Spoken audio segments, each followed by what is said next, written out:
காங்கிரஸ் மாநில தலைவர் செல்வ பெருந்தகை செய்தியாளர்களை சந்தித்தார். அந்த காட்சிகளை தற்போது பார்க்கலாம்.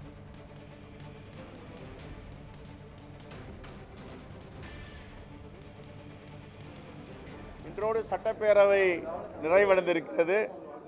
பத்திரிகையாளர் நண்பர்கள், ஊடக நண்பர்கள் அனைவருக்கும் மனமார்ந்த வாழ்த்துக்கள், பாராட்டுக்கள்.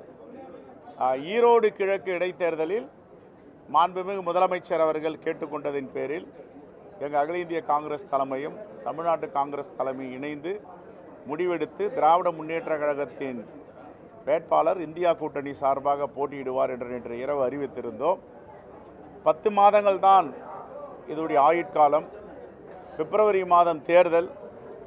பிப்ரவரி மாதமும் மார்ச் அவர் பதவியேற்றால் டிசம்பர் ஜனவரியில் நோட்டிஃபிகேஷன் தேசிய தேர்தல் ஆணையத்திலிருந்து தமிழ்நாட்டு அரசு தமிழ்நாட்டிற்கு சட்டப்பேரவை பொது தேர்தல் நடைபெறுவதற்கான நடைமுறை அமல்படுத்தப்படும். ஆகவே இந்த 10 மாத இடைவெளிக்குள் திராவிட முன்னேற்ற கழகத்தை சார்ந்தவர்கள் போட்டியிட வேண்டும் என்று அவர்கள் விரும்பியதால் தமிழ்நாடு காங்கிரஸ் கமிட்டியும் அகில இந்திய காங்கிரஸ் கமிட்டியும் இணைந்து இந்த முடிவை எடுத்திருக்கிறோம்.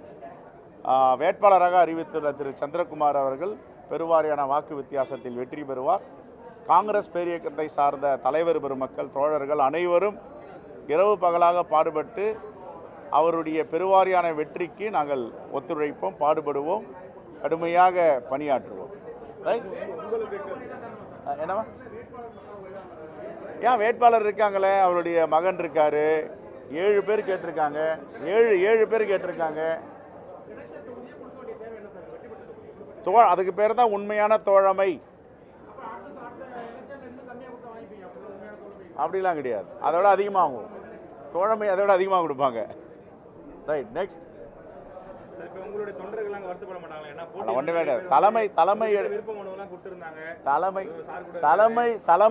தலைமை எடுக்கின்ற முடிவுக்கு அனைவரும் ஒத்துழைப்பு கொடுப்பார்கள், கட்டுப்படுவார்கள்.